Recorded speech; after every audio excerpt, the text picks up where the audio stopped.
Welcome to Ola Health and Wellbeing with Laʻau, Lapaʻau, and Russell ʻIli. My name is Nālani, and I'll be your facilitator today.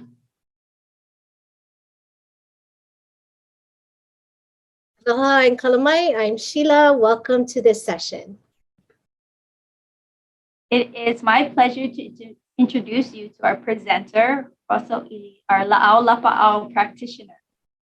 Russell is a learner, educator, and perpetuator of Hawaiian culture. Russell has had the opportunity to learn, study, and practice Laʻau Lapaʻau Hawaiian herbal healing from Kūpuna.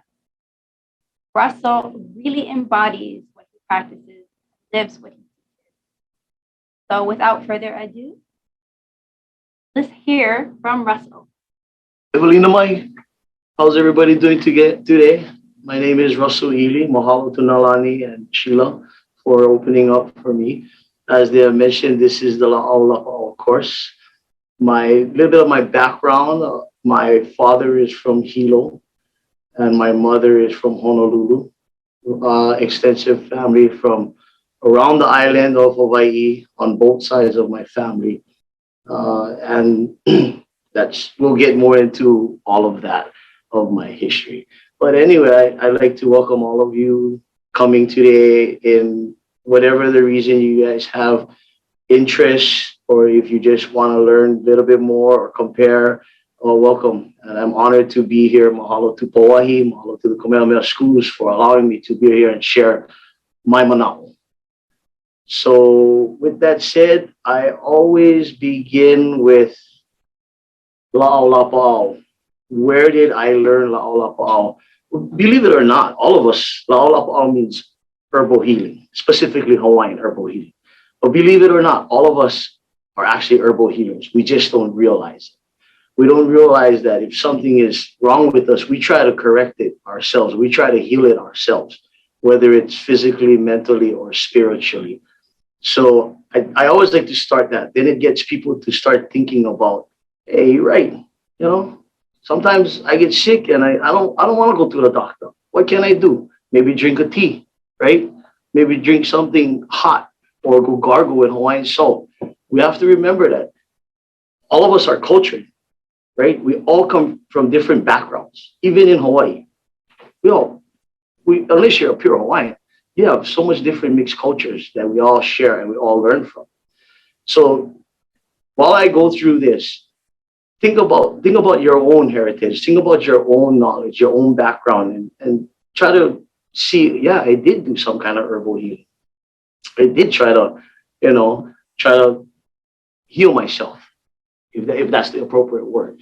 And with that said, I also like to say a lot of that I share, you take it and whatever you do with it, it's up to you. A lot of people out there, they want to take stuff and they want to automatically become a professor with it. Like anything, the discipline of Laʻau Lapaʻau takes years. It takes practice. Obviously, if some of you guys do know a little bit of Laʻau Lapaʻau, I'm pretty sure you've learned from your Kūpuna or from your elders and your ancestors. Yeah, and in Hawaiian culture, they're like the top of knowledge. They've been around for so long. So now we go into Laʻau Lapaʻau. What is Laʻau Lapaʻau? Laʻau Lapaʻau, as I mentioned earlier, is herbal healing. Don't mind me because I will talk a little bit pidgin, and that's just how it comes out sometimes. I always like to compare it. How many of you went to college, right? You take those labs, and no disrespect, but you have foreigners that TA the labs. We can't understand them. And they're just trying to speak their best. So if the pidgin comes out on me, kalamai. But, hopefully it gets out to you guys how it's supposed to be. So part of the background of my Laʻau Lapaʻau knowledge extends from my own family. I come from a line of healers.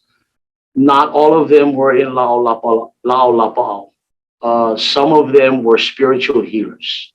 Yeah, and some did do Laʻau Lapaʻau. So on my father's and mother's side, both of them did have spiritual healing background.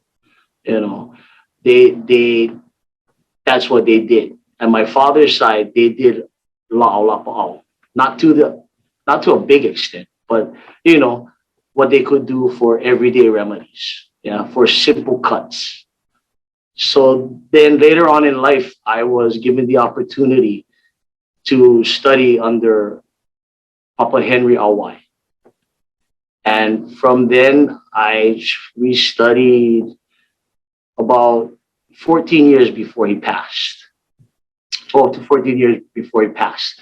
But anyone who knows anything that you do traditionally, the kumu can pass on, but that's when you have to refine your skills, right? That's when you have to keep going, trust what they taught you, especially in Laʻau Lapaʻau. Laʻau Lapaʻau, you know, it's not just the plant itself. It embodies a spiritual, physical, and emotional.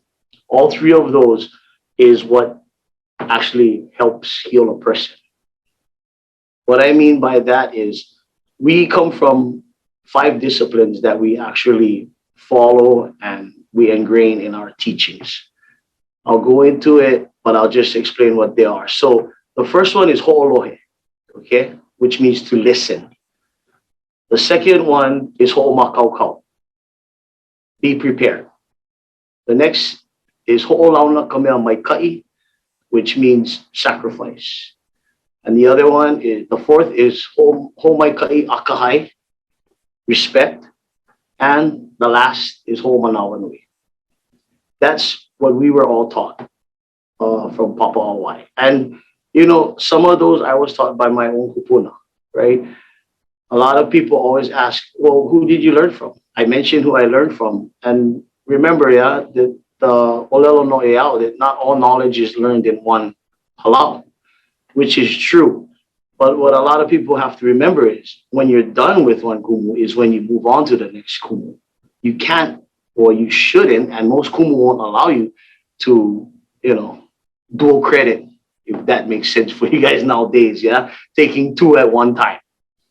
So let's go over what our disciplines are. Ho'olohe means to listen, right? When we think of ho'olohe, we think of, we only listen with our ears. Yeah? Growing up, how many times you heard from our Kūpuna? Listen, you gotta listen, pay attention, right? But you gotta listen to not only what's said, you have to listen to what's not being said, right? You also have to listen to what's around you. You know, we even have to listen. We're so used to, in the society we live in, that as a younger person, you gotta listen to the adults and that's it. But we also have to listen to the younger people, especially nowadays, right? How many of us, we get hard time with our cell phone? Who we ask? We ask our kids, we ask our niece and nephew, oh, you can help me, right? So that's a perfect example. It's mutual both ways. So ho'olohe, anything we have to do, you listen to humans, right? We listen to what's around us, the nature. We listen to the signs that are given to us, especially in this time, everything is changing. It's changing so fast that one day we get one route, the next day the route is out and we're going with another route. Right? So ho'olohe, very important. I'm guilty of not always ho'olohe too. You know, sometimes when you get upset at somebody, tune them out. But then we gotta remember, you know, everybody has something good to say, which is a huge part in Lāʻau. Because if you don't know what they're talking about, you're not gonna be able to diagnose what their sickness is. Maybe they're talking about apples, but they really mean oranges. And if you can't figure it out because you're not listening, then that's on the healer's part. So listening is very important, excuse me. Our next step is ho'omakaukau, be ready, right? 2 years ago, were we ready for what we have nowadays? The COVID, kind of crazy. But ho'omakaukau means to be ready for anything. Be ready physically, right? When you get up, be ready for the day. Be ready mentally, right? Be ready emotionally. If something happens to you, how are you going to react to it? Are you going to blame everybody for it? Or are you going to take responsibility and be ready that, okay, this happened. Now this is what I have to do. Or be ready. How many of us have children? Anything happens when you have children. Yeah? It's always a new day with them. So we have to be makaukau in that sense. As herbalists, we need to be makaukau, not only with our herbs that we have to prepare, but we have to be makaukau with our patients that we have. or new patients that come up, or just situations in life that come up. When you're in the, I guess you can call it the healing field, there's a lot of outside forces that come. And even in regular day life, yeah, how many times you hear people say, just not with me today, everything is against me. But how about we turn it around? We say, hey, you know what, I'll take that challenge and I'm ready for it. I'm makau. I'm mentally ready for whatever happens, and I won't let that get me emotionally down. And I'm going to keep my body physically strong. So we always go back to emotional, spiritual, and physical. So our third discipline is ho'olauna kamea maikai, which means sacrifice. We all sacrifice something, right? We all sacrifice. We've had sacrificed something in life. I'm pretty sure everybody has, right? Sometimes you want to go with your friends when you're younger. You cannot because you never do your kuleana or your chore at home. Boom, you sacrifice going out or you sacrifice doing your kuleana, whichever one it is. With Lāʻau, we have to sacrifice. We have to sacrifice discernment. We can't always help everyone. We can't always be there when people want us to be there. And there's some illnesses we just can't cure. But there are ways that we can do it. Not every time you help or heal someone, it means you save a life. Sometimes you bring families closer together, but the one that was ill passes on, but their family becomes close again. That's an example of sacrifice, right? A family member is going to pass, they sacrifice, but at the same time, they also help heal their family, bringing it together. So with Lāʻau, there's a lot of sacrifice that we have to do, right? You have to know if you can treat the person, if you're going to take on that. And you also have to know, can you do it? Is it possible? Okay. And then our fourth is ho'omaikai akahai, which means respect. Respect for yourself, respect for your family, respect for everyone, respect for the human population. We all don't know what people are going through. Yeah. So we should just respect and try not to judge anyone. I'm not trying to preach, I'm just giving examples. And you respect the environment, you respect nature, you respect everything that's around you.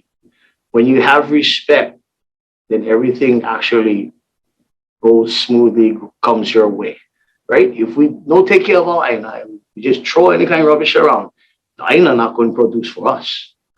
Right? Remember now, we're the servants of the aina. We take care of the aina so the aina can produce for us. That's an example of the respect. So when we say ho'omaikai akahai, it's a respect for anything. If we don't take care of our Lāʻau, we have no respect towards it. It's not going to work for us. It's not going to grow for us, right? And then, of course, the last one, ho'omanawanui. That's a big one. How many of you guys driving in your car and you're ready for beep the horn because the guy is so slow and you're late to work or something, right?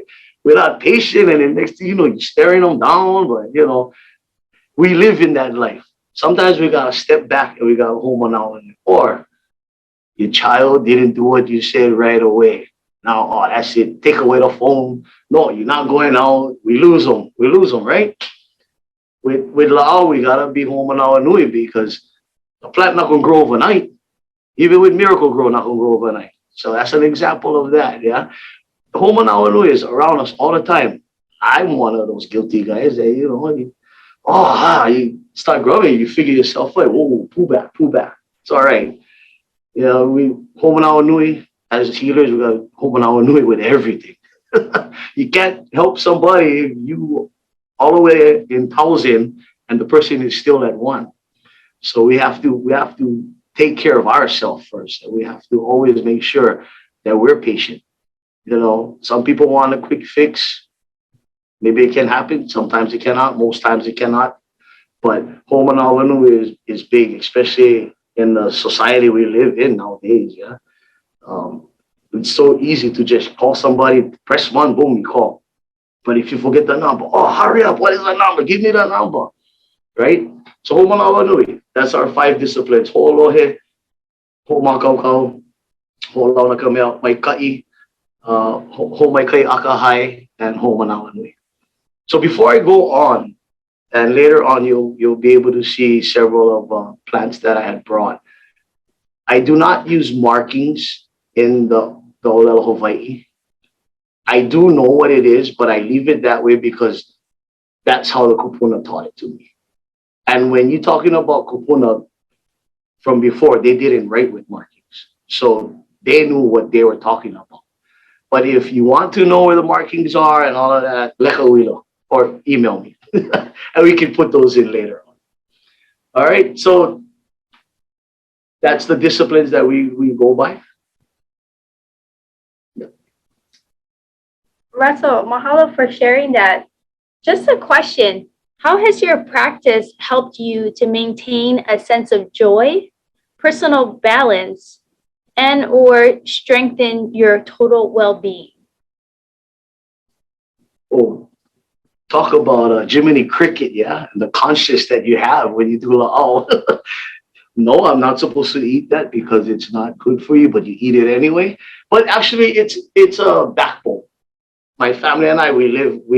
You know, you have fishermen, you have farmers, you have hula, right? You have lua. We actually probably all of the above, but Laʻau is very important to us. So it's an everyday thing for us. And a lot of people, what they don't realize is, what I mentioned earlier, everybody is a Laʻau Lapaʻau because they always want to know what is the best Laʻau. And I always tell them,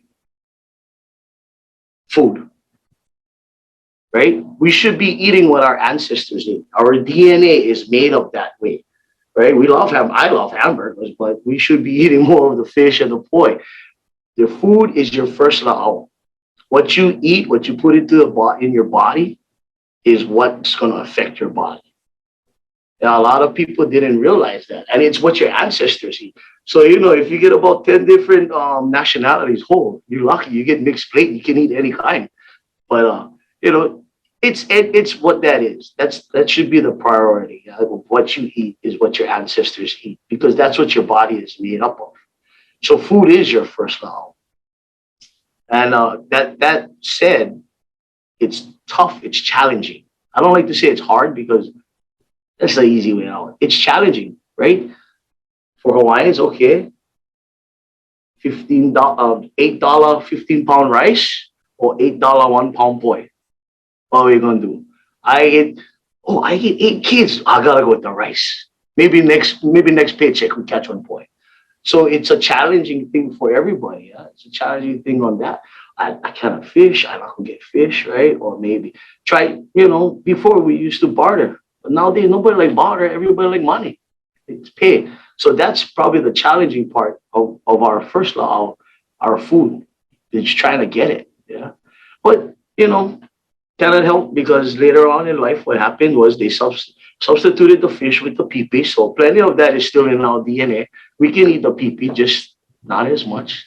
Like I said, that's a discipline that we all got to face. So it is a part of our life. It is what we do. You know, we try to do everything. Of course, it's not easy. Nobody like totally sticks to that diet when you got 99-cent hamburgers from McDonald's coming around, but not anymore because they jacked the price up. So food is our first Laʻau. As far as how it's driven my life, I've always go back to it, you know, because it's not only about me, it's about whoever is seeking Laʻau, whoever is seeking help from Laʻau, and whoever is seeking the knowledge. And, you know, a lot of people who know a little bit or who seek it actually come from a family that did practice, but then maybe uahala, the Kūpuna, they're no longer around. And maybe they only got to learn a little bit and it sparks their interest. And for us, that's where we come in and we try to, you know, guide other people. Our way may not be the only way. We know it's not the only way. It may not be the best way. And part of it is where you live. See, when the Hawaiians had their ahupua'a, their moku, and then they had the ahopua within the moku, you could sustain everything you needed. Life was sustainable in that one ahopua. Everything you needed, water, your food, shelter, could all be found in that ahopua. Unlike herbalists, unlike Laʻau Lapaʻau, they could travel amongst different ahopua, because now you're not going to find everything on the wet side, on the dry side. Certain plants grow in different areas. So that's the reason why they could travel and cross ahopua, right? Because it's dry, you're not going to find, on the wet side, you're not going to find ʻŌlelo. On the dry side, you'll find ʻŌlelo.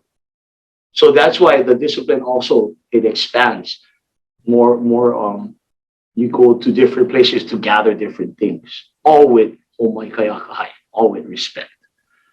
And when we talk about Laʻau Lapaʻau, what a lot of people don't realize is it is science. Yeah, it's science. All the plants now have a scientific name. So there is a future if you do want to study Laʻau Lapaʻau with science. What people don't realize is Laʻau Lapaʻau actually stem from 3 scientific backgrounds. Okay? The first background is they're taxonomists. So taxonomy is just, they knew how to categorize plants, right? So if it looked familiar, it could get, that's one category. If it's found in only one area, that could be another category, right? If they use it for certain things, that could be another category. So that's what taxonomy is. It's just categorizing. The next discipline they came from was they were diagnosed. They could diagnose, right? They could diagnose ailments. They could diagnose if somebody, of course, you could diagnose if you're a broken bone and it's hanging, but they could tell if something was wrong with the person. There's different ways that people tell, but most Laʻau Lapaʻau, they can look at you and they know something is wrong with you. And then the third scientific discipline that they come from is actually botany. They're botanists, right? They knew their plants. They knew what plant was good for what. They knew where to find the plants. They knew where the plant grew, right? If it was mauka, a mountain, or if it was makai, down by the ocean, okay? So what everybody doesn't realize also is, raise of hand, how many of you guys eat lettuce or grow lettuce or eat some kind of vegetable? Yeah, you guys all botanists. Never knew that, yeah? All it is the study of plants. We don't realize that. Even if you buy the lettuce, that's all right, because when you go, you're still looking at what you want. You're still dealing with plants. You're still working with plants. So next time somebody asks you, oh yeah, I'm a botanist. You can add that to your resume. But it's all in us, yeah? It's really simple. It's really simple what Laʻau Lapaʻau is. And it's a bunch of disciplines scientifically, which we don't realize. And it's simple.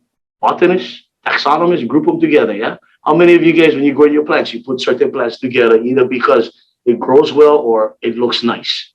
Or we get our ornamental plants, right? Our nice, pretty plants. Then we get our food plants, yeah? And then we get our medicine plant.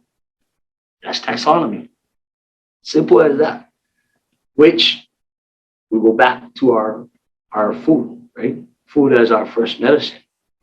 But we start talking about Laʻau. We all know the best foods for your body don't taste great. Supposedly, right? Kale, oh, that bugger is not good, right? Liver, beets, well, canned beets, not regular beets. But normally the best foods for your body don't taste well. And that's kind of the same with Laʻau.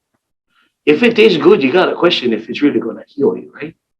So with our food, back to our, meaning that a lot of the foods will be bland when you eat it and when you go into all of that. So what we can do now is I can start to show you some of the Laʻau that I brought.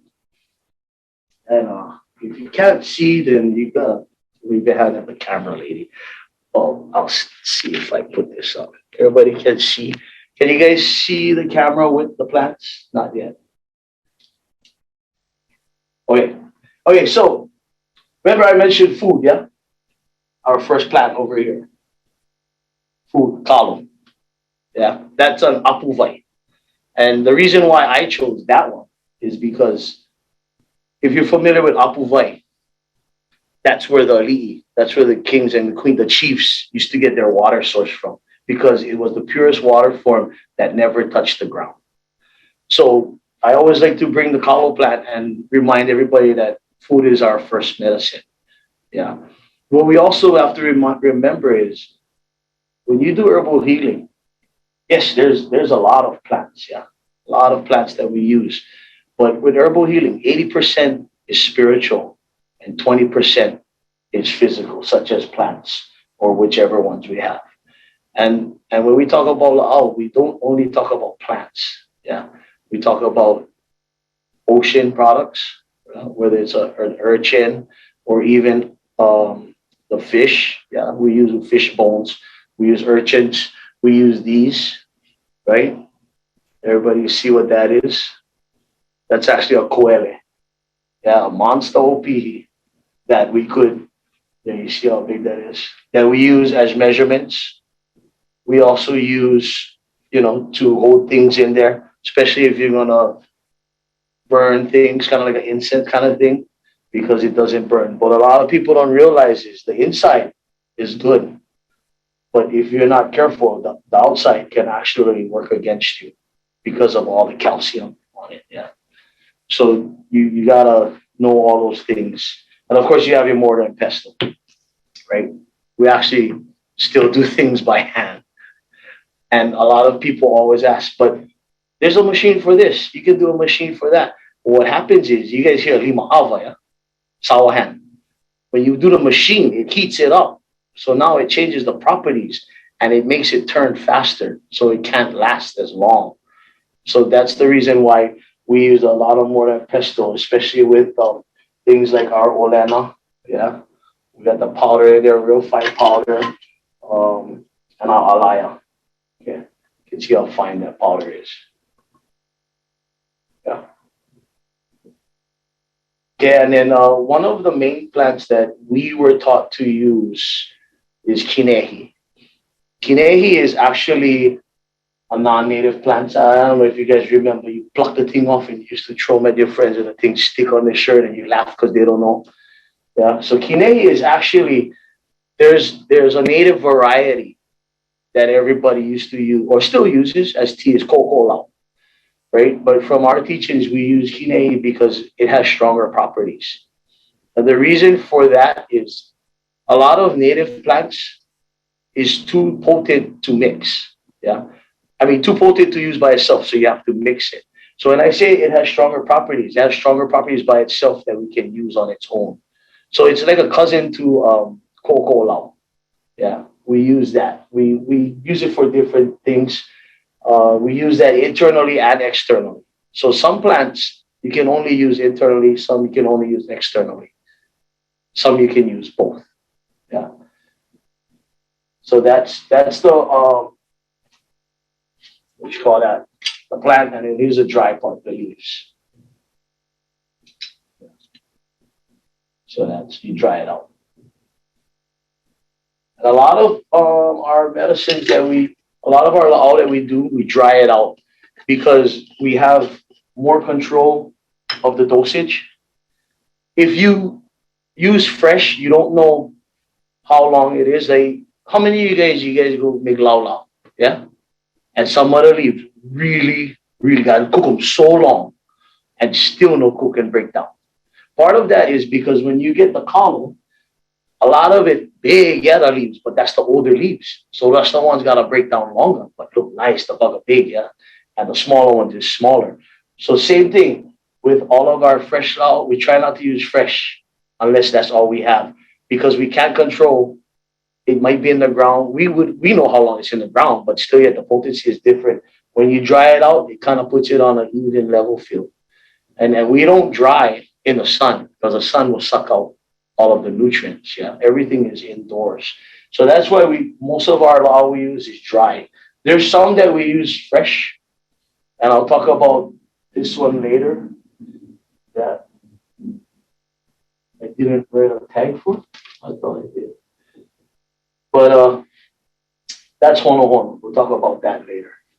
We do use some natives a lot. Like we use natives, but when I say we use some natives a lot, that means that we use these in place of certain things. So mamane.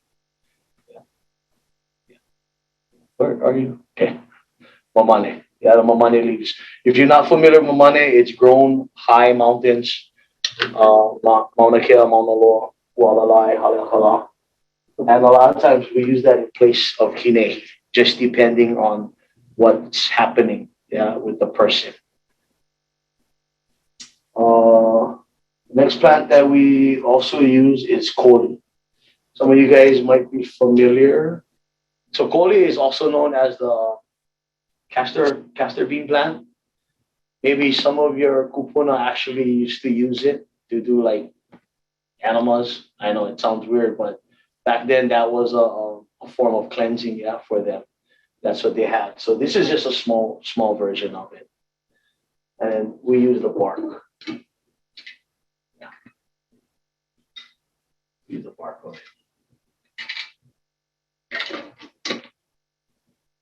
We also use ʻIli. This one is shaved down already. So that's, yeah. That's the ʻIli. We use a lot of Lāʻau, but these are just ones that I bring. And then kukaipua.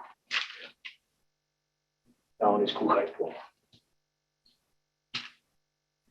As far as for what the use is, I'm not really going to go into extent, but if you guys have questions or anything like that, you can.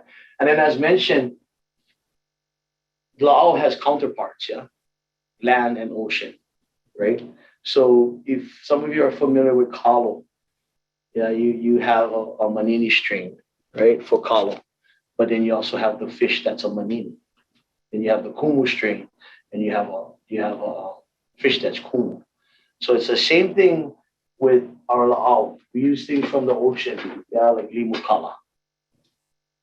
Oh, the cameraman back. She'll be back. So yeah, this is limu kala. This is one plant that we use from the ocean. Remember, limu is plants, yeah? They're plants as well. They're actually the original plants. And then we also use clays, yeah? Alaya. So these are three different types of alaya. This is a wahine, this is a neutral, and this is gray. There's actually 5 types of alaya. There's a wahine, a kane, a neutral, a gray, and a white. Only on the island of Hawaii you can find all 5. I know a lot of us were used to the alaya on Kauai. Yeah, the alaya salt, and that's all good. That's still just as good. But a lot of people don't realize that there's different types of alaya that, you know, we use as well. Okay, and then I can demonstrate something. So then let's come back to hono. Yeah, this plant, I name them the Hawaiian Bandaid. Yeah, how many of you guys grew up? You get cuts and you got to put aloe on, or aloe, as they would say, aloe. Yeah. If you give a cut over here, oh, that bugger is stink. You wouldn't want dad smelling that all day, but when dad said you got to put them on, you got to put them on, right? So this we call the Hawaiian Bandaid, hono hono. What it is you just break it off and then you squeeze it out and then you'll get that sap. Then whatever cut you have, yeah, you just put it right on top if you have a cut. And it acts just like the aloe, but no more smell. And it can smell, but not stink. And the good thing about it is it acts like the aloe because if you have deep cuts, you get keloid, yeah? Because what they do, either they stitch it up or they get the neosporin and it closes it up. But the inside is still raw. So what this does is the same thing as aloe. It works from in out. So what you see is you'll see the cut kind of rise because it's healing from in, and it also cures it, and then it comes up and then it's pumped, and then there's no scar. I will show you, but I have no scars. Nah. But this is a very useful plant. We call them the Hawaiian Bandaid. Any cut you got, even deep cuts. You just need more, or another way is you just mash it up, get all the juices, and you wrap it wherever your deep cut is. This is also good for if you get, right, you guys can see that. You get the juice, you get something in your eye, tap it right there. And it, we always get stuff flown in our eye. Find it, tap it, and it pulls it right out. Hono hono, Hawaiian Bandaid. That's, it's really helpful. Especially, it acts like a disinfectant as well on your cuts. You try to rinse it out as best you can, but like I said, because it heals from inside out, that's kind of the disinfected part. And you just put it on every day. When you get the scab, put it on every day. Once the scab comes off, put a couple more days, and then your scar will be gone. So that's one of our go-to plants that we always like to use. And the only thing is, you can grow this in the yard. Be prepared to be a farmer because you gotta the bug crawl all over. So you gotta pull up, put it back, pull up, put it back. And that's the one thing about why we use a lot of non-native plants, because they survive, right? If we don't have to use native plants, we try not to. We try to keep them to where they're at so they can survive and they can reproduce, because once you start interacting with them, then you got to make sure you can help regrow them again. So a lot of people ask, hey, but you use a lot of non-native plants. It's because it's so abundant, we might as well use them, right? Use them, keep them under control, keep them in their area, and then we let our native plants grow. Okay, so that's that demo. Okay, I think we can give you a second question. So we have another question. In what ways has your practice helped you to feel more connected during this time of isolation and disconnection? Oh, I got to prepare a lot of ʻaʻau staying at home. And that is one. But you know what is funny is I mentioned the 3 disciplines of science, So COVID is a science when you think about it, so you really get to think about what it is. I mentioned that my kumu had passed away, Papa Waiwai. He was a kahuna Lapaʻau. He passed away. And when he passes away, you got to come up. You got to figure out, what can I use for this? What can I use for that? So an example was he had learned from his great-great-grandmother, who in turn learned from her great-great-grandmother, who they lived to be 114 and 120 respectively. So you're talking about, he lived to be 96. You're talking about 300 years worth of knowledge. So when his Kūpuna passed, they never have, and he was on his own. He didn't know the remedy for cancer, right? He didn't know the remedy for diabetes. He had to figure out what causes that, or what does it attack, right? What does that illness attack in the body? And figure out what ʻaʻau he can use for that. So it's the same thing as COVID, right? What does COVID attack? Respiratory. Yeah? It's all about the respiratory for COVID, right? They tell you get sick, your lungs is filled up and all of that. You get the chills, you get all of that. That's all, well, there's probably more, but that's the symptoms.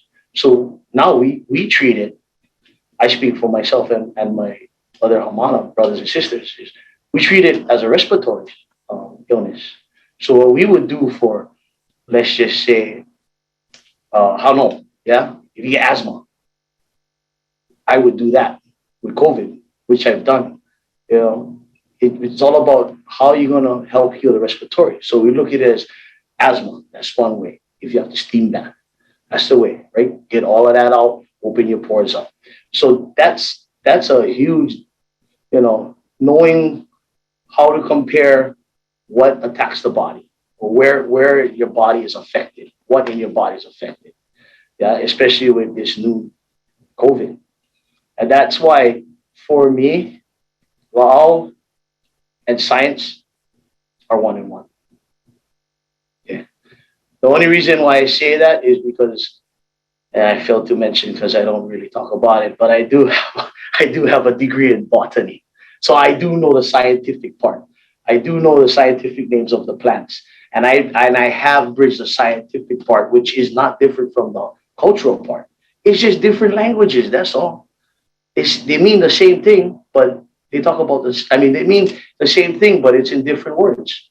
So scientifically and culturally, it can happen. We can bridge these two together, because the part about why it's important is now I can go into different cultures and talk scientifically to them about Lapaʻau, and they will understand it, and they can bring their herbal healing, and they can talk to me scientifically, and we can compare instead of this whole cultural gap or this whole language barrier.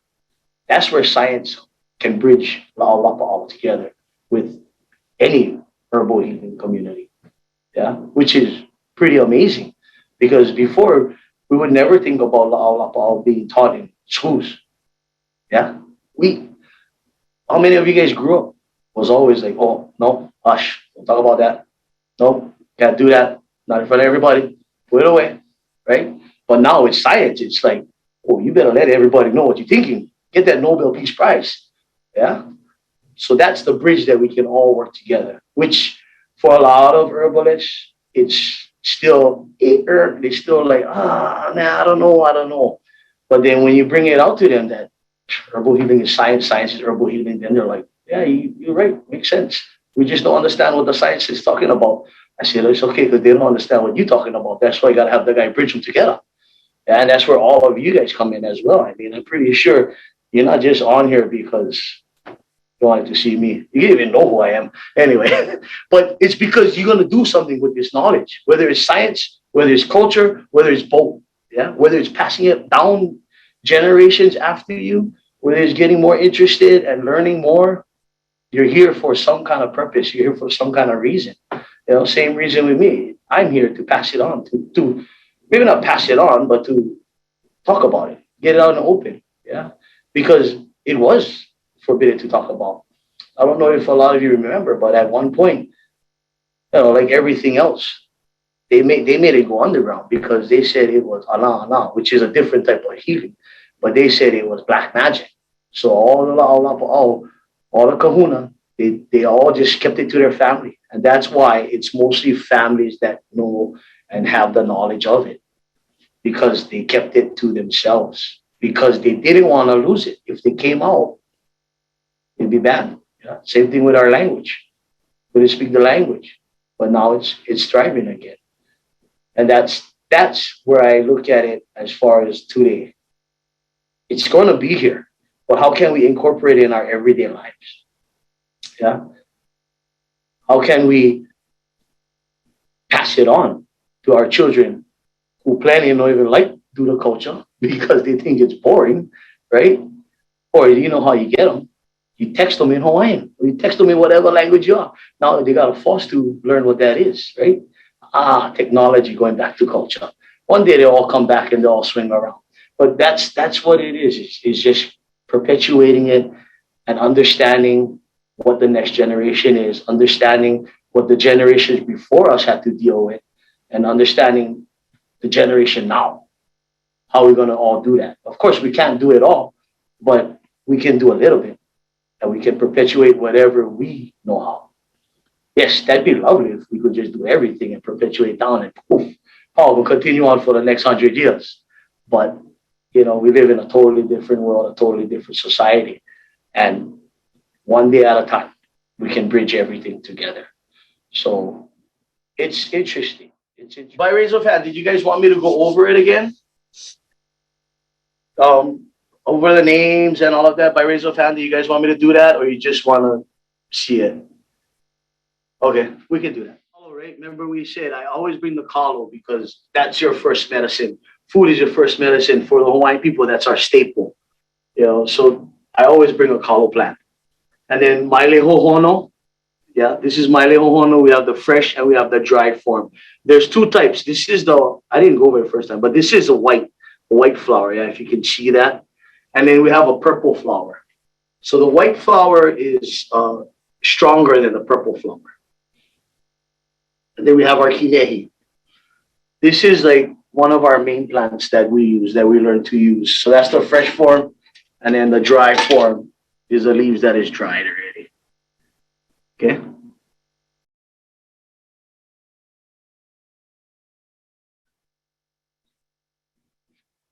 And then, like I said, we still use natives. Here's mamane. Sometimes we substitute mamane for the Kinihi, just depending where you're at or what you have. Then plenty of you might know this one, uhaloa. Yeah. So uhaloa, we got the leaves, the roots, and the flowers. So that's the flowers. Okay. And this was the Hawaiian Bandaid, the hono hono. Okay. That one we always use fresh because you need the pulp, you need the juice.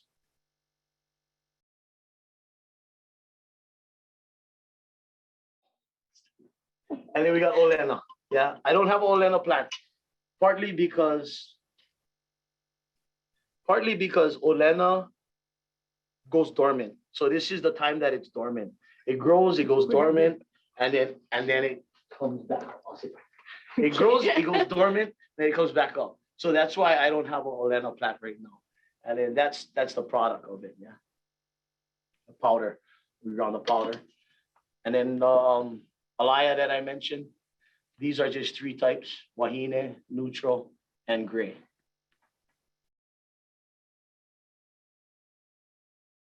We have a few questions in the chat. If you don't mind taking them, please. Okay. First, pretty much that's just the rest of these. Yeah. okay. Fine. First question is there something they could do on the daily basis that you would recommend? Yes. Yes. So you can put them back up there. Oh yeah. Yes. So like I mentioned, we all come from different cultures. Yeah. We all come from different backgrounds. I always say tea. Everybody has tea in their culture, right? Tea is a simple remedy. Whether it's mamaki, I'll talk local style. Hawaiian, whether it's mamaki, kokolao, kinihi, mamane, green tea, black tea, red tea, blue tea, whichever one, right? Tea is always good because it cleanses. Yeah. The only thing that a lot of people don't realize about teas is it actually has caffeine.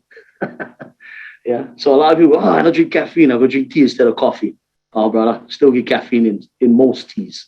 There's caffeine. But I always say tea because how many of you guys, right? Growing up, I get pink eye or I get star eye. Gotta put the tea bag on the eye.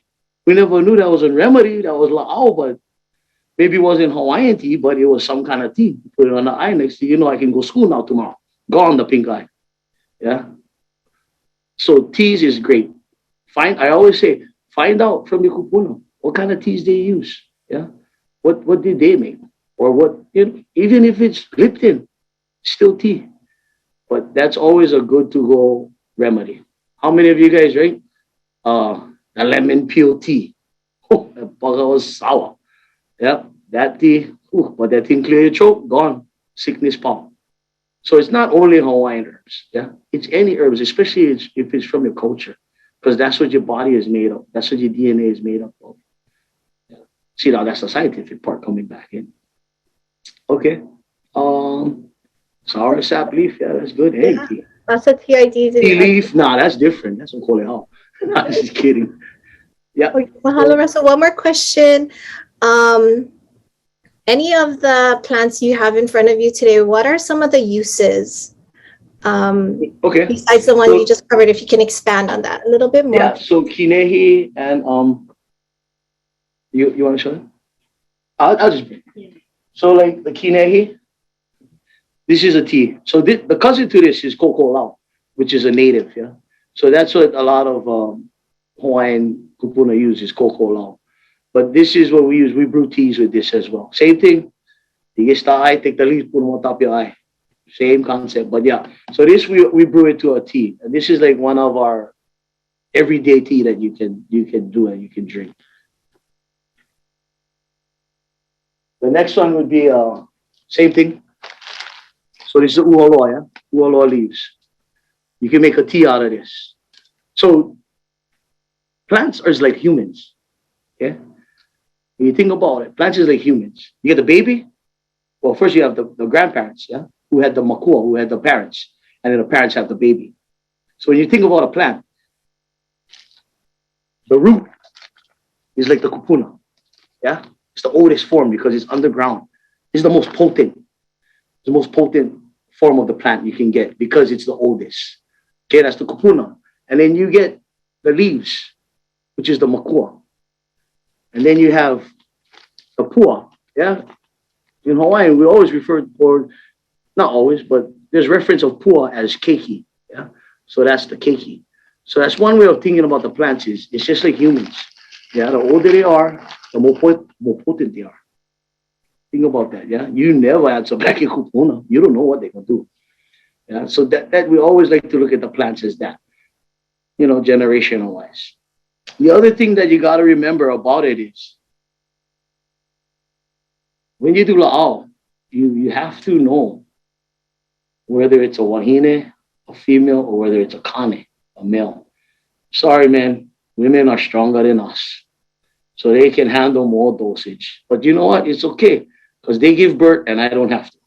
So I let them be stronger. But that's the truth.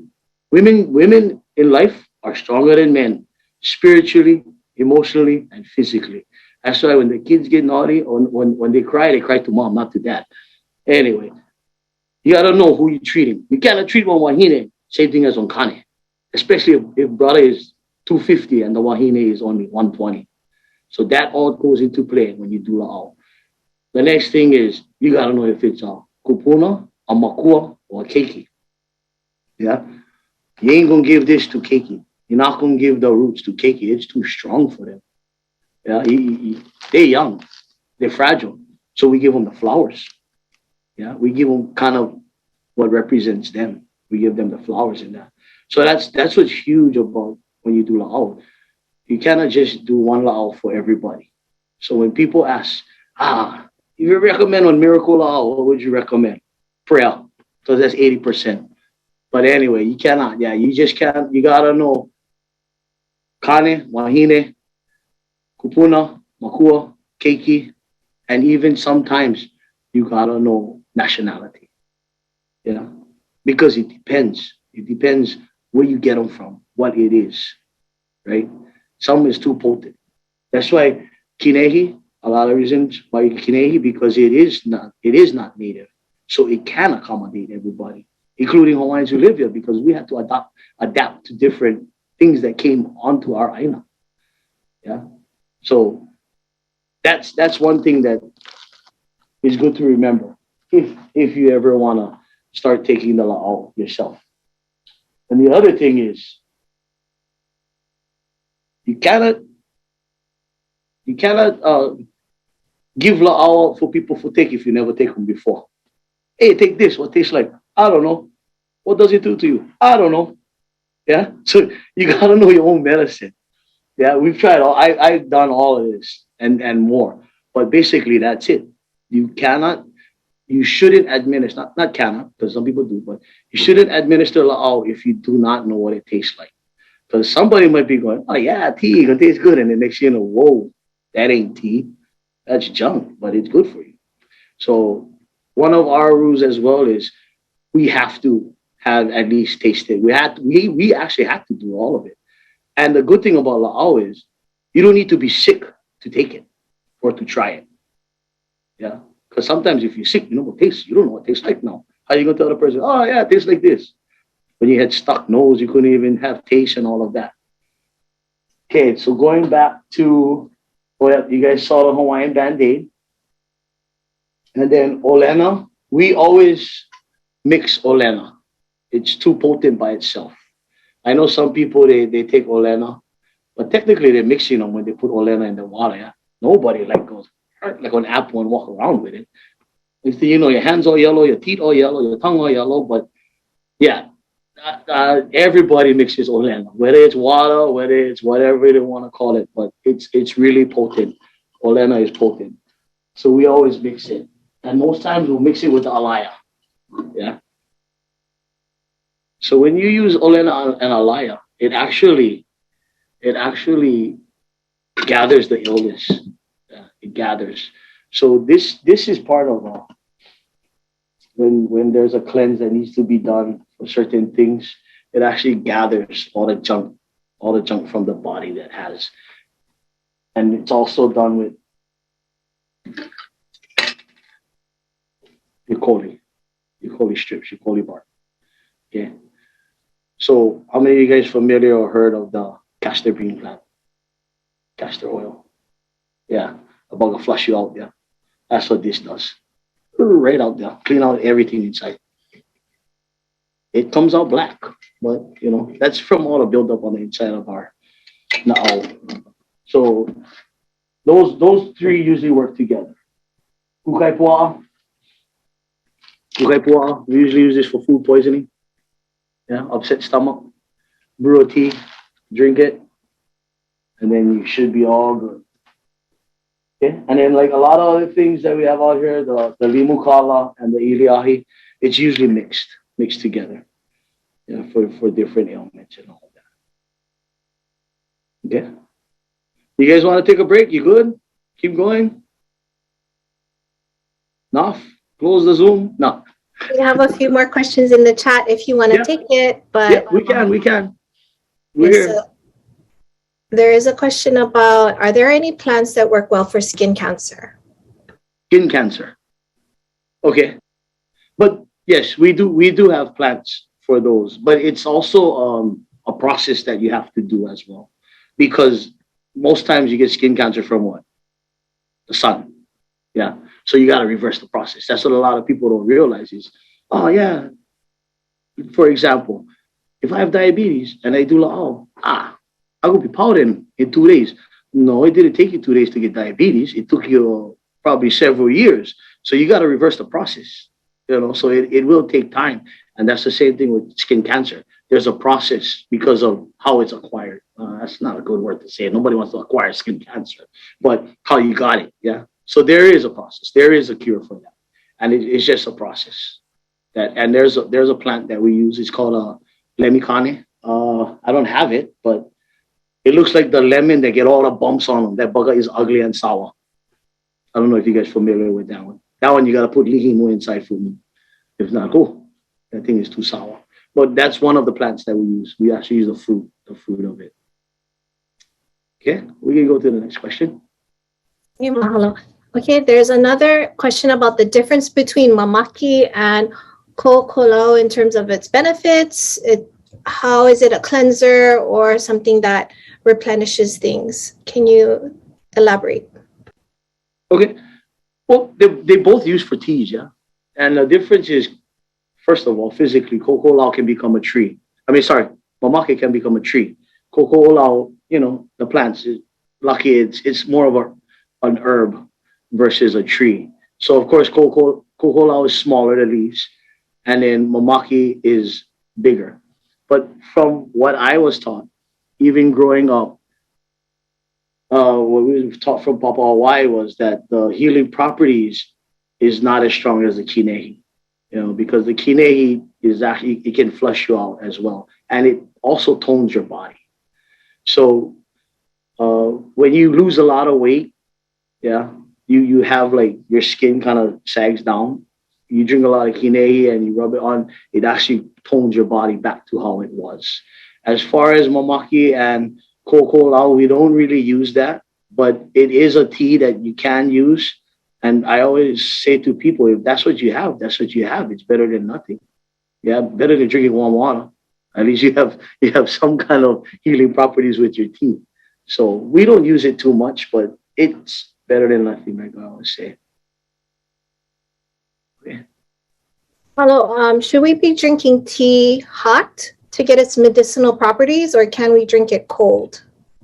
You can do both, but most times, how many of us make tea when we get sore throat? Yeah, most of us don't make tea every day to this, make tea. So usually somebody's going to make tea because they need it. And it's probably because I'm getting sick, I'm getting sore throat, or I'm congested. So they usually drink it hot. But you can also store it. You can drink it at room temperature, or you can drink it, you know, cold. It's up to you. But most times you can drink them hot. And as long as you drink it, it's going to go in. Yeah. It's still going to have healing properties on you. Some friends are replying to each other in the chat as well, so mahalo for that. But another question is, do you use olena in your practice? Yeah, we had olena. Yeah, we had them inside of here. We had olena. So we use it fresh and we use it dried. I don't have the fresh one on me because it's bottled and it's at home. But we use it fresh and dry. When we use it dry, we usually mix it. Like I said, we mix it with the alaya. When we use it fresh, we use that by itself because it's really potent. So one way we use the olena is, when you get water in your ear from swimming too much, or you get earache. Olena is good for sinus, anything with sinus. We use it as drops, yeah, which you can taste the olena when you drop it. But that's pretty much the primary use that we use for olena.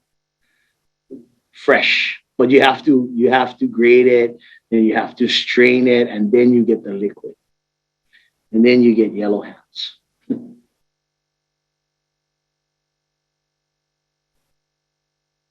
Yes, you drop it in the ear for that person asking the question.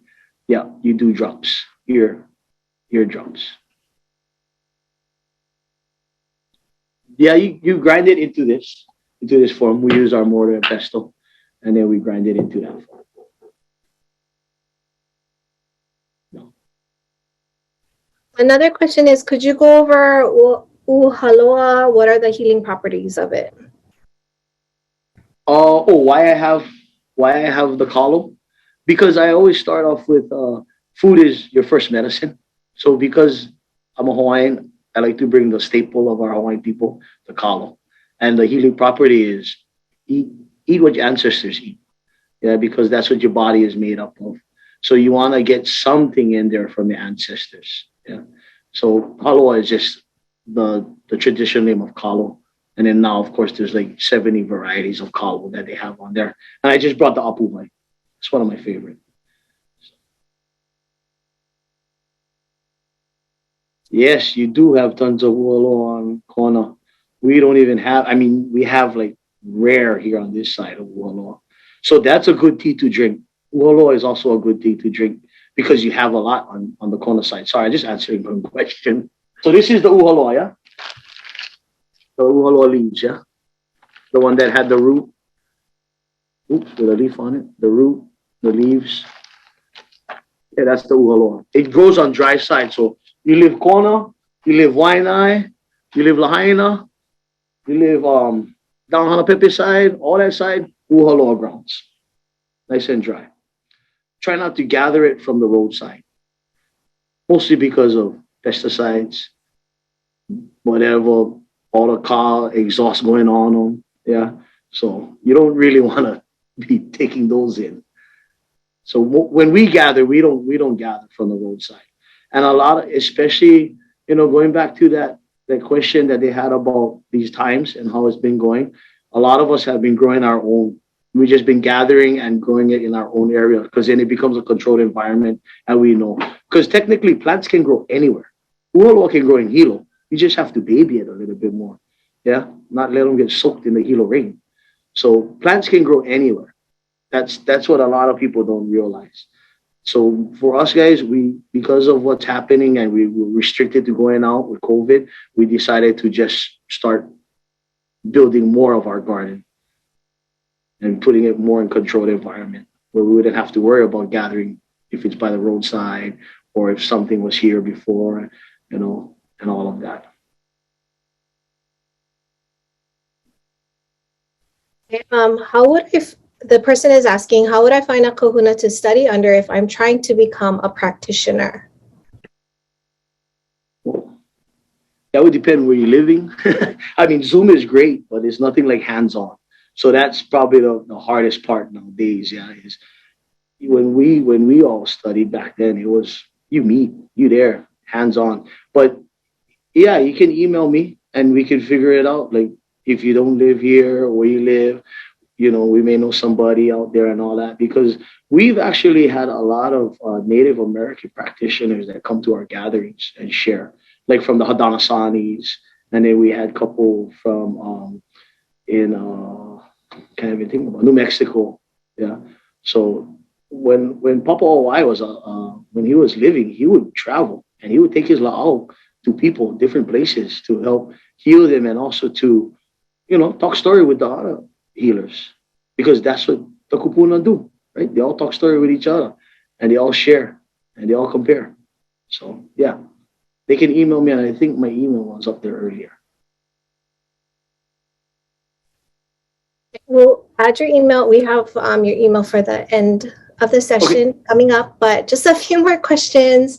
Yeah, no Going problem. back to ʻŌlelo, please. What is the process to make it into the powder, and what's your recommendation for storing other plants? We always, as far as storage, I know I got some in Ziplocs, but I just had to empty them out from the bottles. It's like, we always recommend bottles. Yeah. Because plastic, right? Plastic has all of that chemicals in it and all of that. But also, you know, when you get fruits and you put them in the plastic, it turns it, right? So that's what happens as well with Laʻau. It turns it faster. So most Laʻau we only keep for like 7 years. And that's pretty long. But as far as storage, we always recommend glass bottles. Glass bottles. You disinfect them. Yeah, boil them in hot water. Yeah, it cleans it out. Because even if it looks new from the store, it still was processed somehow. So you just clean it out like that, boil it in hot water. And then we store most of our Laʻau in bottles and transport them in plastic bins. No, that's what I brought them in today. And as far as ʻŌlelo, you have to dry it to make the powder. You have to dry it out first. The easiest way is probably to cut it, because if you have an ʻŌlelo, like you guys see how ʻŌlelo is like fingers. Yeah, it's like fingers. So if you have the fingers and you have this big part over here, it's going to take longer for it to dry. So usually we cut it up into really small pieces. Like, I don't know if you guys will be able to see this, but hold on. So like really small pieces, but this is dried. So the piece would be maybe about 1.5 times bigger. Yeah. You dry it out, and then after that, it's easier. Once you dry it out, you'll be able to, you'll be able to pound it because it just breaks off easier. So the process is you have to dry it out, which pretty much means cut it up. And then we use our mortar and our pestle, and we crush it until it comes really fine. Like that. See that? Really fine powder. Okay, hope that answered your question. Does somebody want to see the Kinihi again?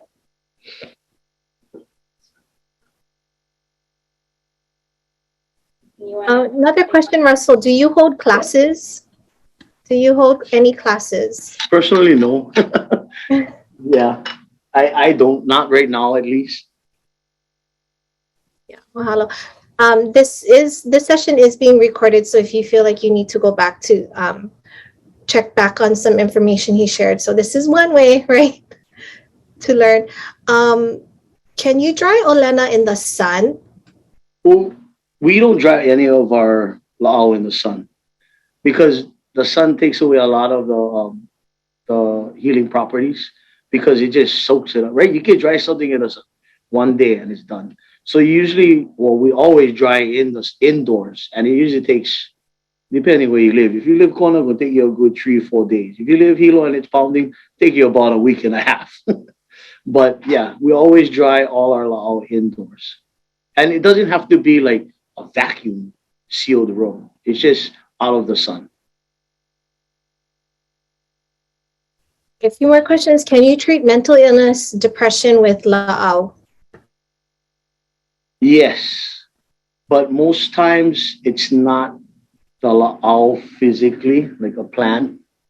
It's the emotional part of the Laʻau and the spiritual part, and a lot of just listening to what someone has to say. You know, we do administer Laʻau on top of that, but that's not the main healing point with it.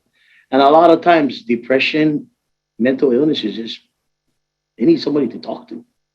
Yeah, nobody wants to listen to them. So then they kind of like, nobody's listening. But most times that's what happens. And I've treated some like that. And we do give them Laʻau on the side. We do. Most times it's some kind of herbal tea. Yeah. Just depends if it's Kinihi, mamane, or it might be a mixture of something else. That's kind of a not touchy topic, but you know, sometimes it's a little hard for people to understand, especially when we're dealing with ADHD and whatever else they call them and this and that. And really the biggest thing is the diet. It affects everything in the body. It affects how people react. Yeah. Change your diet, change your life. More questions, if you don't mind. Where does the Bandaid plant grow? Oh, anywhere. Mostly in wet. Well, if it grows in the wet areas, it comes thick like this. Yeah. If it grows in the drier areas, it's just thinner. So you would need more to go. But like I said, anything can grow anywhere. The more water you give one plant, the better it grows, the bigger and healthier. Yeah. Such as the example of kalo in a lo'i versus kalo in a mala, right? It matures faster in a lo'i because it has running water versus in a mala. It takes longer to mature. So this can grow anywhere. Can grow dry, can grow wet, can grow high, can grow low. But then, like I said, in the drier and the higher areas, it won't be as thick. So you'll need more, yeah, to get out the sap. Hey, we call this hono hono, aka Hawaiian Bandaid, because you get a cut, you break it off, and then you just squeeze up the sap inside, and then wherever you guys see that, wherever the cut is, you just rub it right on top. Better than aloe because it doesn't smell bad. Yeah, and then another use is you can get the sap again. If you got some kind of particle or something in your eye, you just dab it right on it and it pulls it right out. So, yeah, good stuff. There's a reference to remembering Papa Awai and sharing Kinihi. What is the difference was there a difference between yellow and white flowers, and which one did he prefer? For which plant? The Kinihi. Oh no, the Kinihi only has yellow flowers. The white flowers is the kokola. And those one actually, it has like petals, yeah? The kokola. Where the Kinihi, it doesn't have petals. Yeah. So yeah, the white is kokola. Okay, back So to this is ʻŌlelo Kinihi. again. Oh, Okay, no, go ahead. do you peel off the ʻŌlelo do you peel off the skin before use, whether dry No. or fresh? No. We use everything on the turmeric part. We use everything. It's just like when you make potatoes, technically all the nutrients is in the skin, but everybody peels it off because too rough, too hard. But with Lāʻau, a lot of the Lāʻau we use the bark, but we use everything like the ʻŌlelo. And then with the Coli, this is actually the bark of a tree 20 times bigger than this. Yeah. So the skin is actually very important in Lāʻau, the use of the skin. Yeah, just like our bodies. You can tell if people are sick by the color of their skin. You know, if it's dark, that means the blood's not flowing. Or if it's dry, then they may have some kind of eczema or something like that. Yeah, so the skin is our protective layer.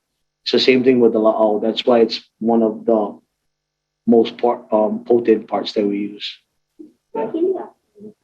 Yeah. No, this one we mix this one. We mix. We use ʻIli. We use it a mixture, and most times we use it with fish bones, dried fish bones that are crushed together, and then they also use it with oil. Usually, if you have kukui, if not, you substitute for niu, which is coconut. Yeah, but that is for like real big open gashes deep, yeah, that can't really close. So there's certain fishes that we can use.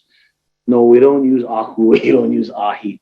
We use a lot of the reef fishes like kole, kumu, manini, enenue, kala. We use all of that, the mid-rib bones that we use that you have to dry out and then you have to mash up. And that's one mixture that we use with the ʻIli.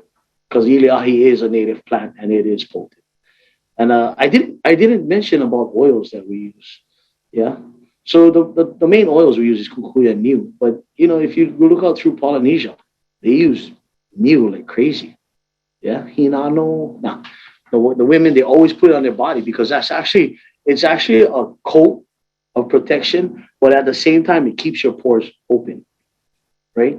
How many of us, plenty times, you probably come out and cold, grandma tell you, put something on warm because your pores is all open, yeah, and they don't want you to get sick. But you should put something on warm, but in the day, you really do want your pores to be open because that's where it breathes, yeah. So that's the protection layer that the ʻaila or the oils help give you as well. And we use a lot with our oils as well. We use it in pregnancies and just different other situations. Oh, I think I brought up another question. It's all right. Yeah, the chat there's quite a few. So mahalo for those who are adding. Noni, could you explain about its uses?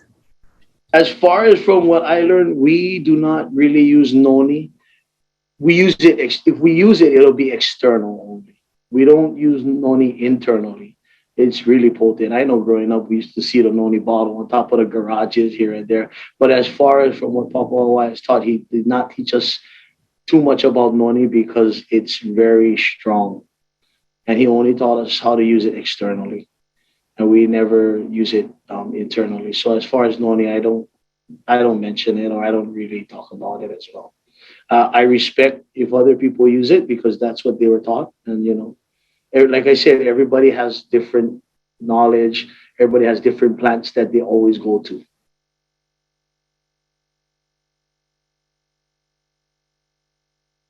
Okay, so do you have a resource for plant ID that you use or you can share? As far as scientifically or as far as Lāʻau?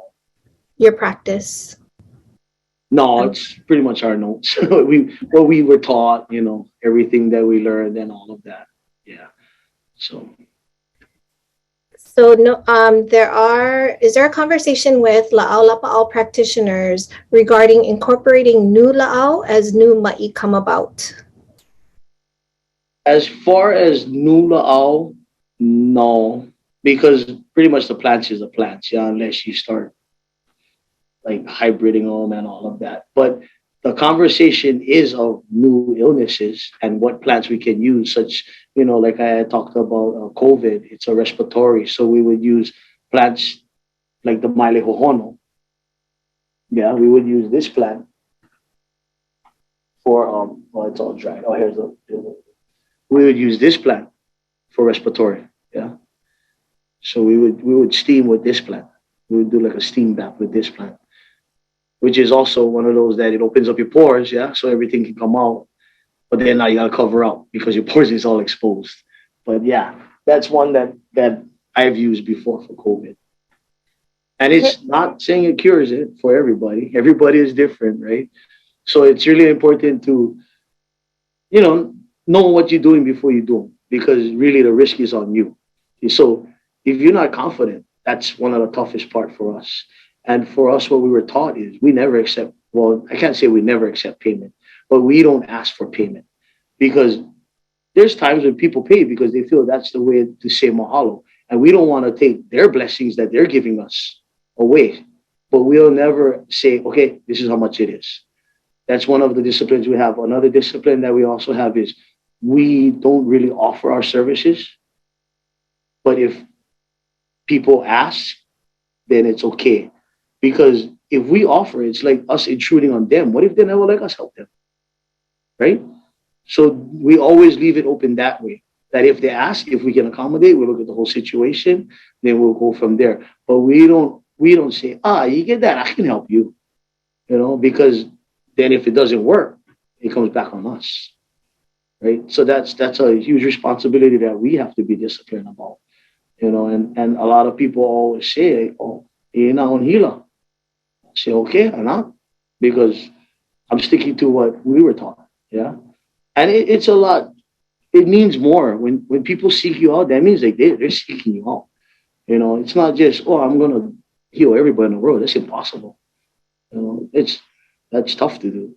Even to just do one or two, you got to make sure that your discipline is there. You got to make sure you're confident in what you're administering. You got to make sure you know what the effects are. You have to make sure if something happens, how do you retreat that? Yeah. What if somebody has a reaction to this?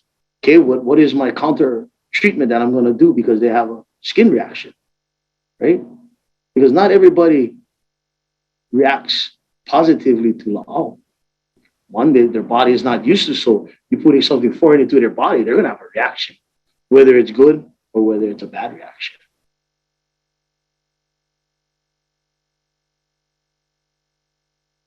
Is that all the questions? There are so many questions. I'll just finish with that. So before she does her closing part, I just want to mahalo everybody for coming on. Once again, mahalo to Sheila and Nālani. Mahalo to the Princess Pauahi Kamehameha Schools for allowing me to be here and present. And, you know, I just want to leave one thought with you guys that we all heard of Chinese herbal healing. Yeah, that's pretty much what we thought herbal healing was before. My challenge to you guys is go on and find out if your ancestors actually practice healing. Because one of the main reasons why I come on to these presentations, and I don't give them all the time, is it's not for me to hold them. It's for me to share it, right? Because if I don't share it, it's going to die with me. That's not fair for Hawaiians, for everybody around the world. You know, I think now is the time, especially with what we're going through, is a time for us to be more open. And it's tough for me to be open. Ask Nālani guys. They're asking me questions. I'm like, no. But, you know, that's why I come on. Because I feel that's selfish if I don't share this. And I hope whatever you guys, if you did learn anything, you know, you grow onto that. And if you didn't, it's okay. But thank you to all you guys for being here once again, and just stay healthy. Mahalo nui. Really appreciate your ike, Russell. I know if everyone was here, they would be giving you a huge. No, we'd have to extend the time. Yeah, and you know, and there's more questions, and we'll be sharing a slide. I think Sheila can put that up with Russell's contact info, so you see his email there. You know, if you were having trouble today seeing some of what Russell was showing you, we'll make sure to take pictures and put that as resources. So please check back to our website for more resources from Russell. But yeah, we're so blessed to have you here today. Thank you. I learned a lot too. Just a couple reminders. Don't forget, we have a wonderful group of musicians who will provide entertainment during lunch. So just log back into that main session by using the webinar Zoom link that you used earlier this morning. So Sheila will put that in the chat. And the second workshop session will begin at 12:45. So mahalo for joining us today, and enjoy the rest of the summit. And don't forget to do the end of the day survey. So if you're still with us after Kekuhi shares later this afternoon, please do that survey, or it'll be in your email later today. So mahalo nui.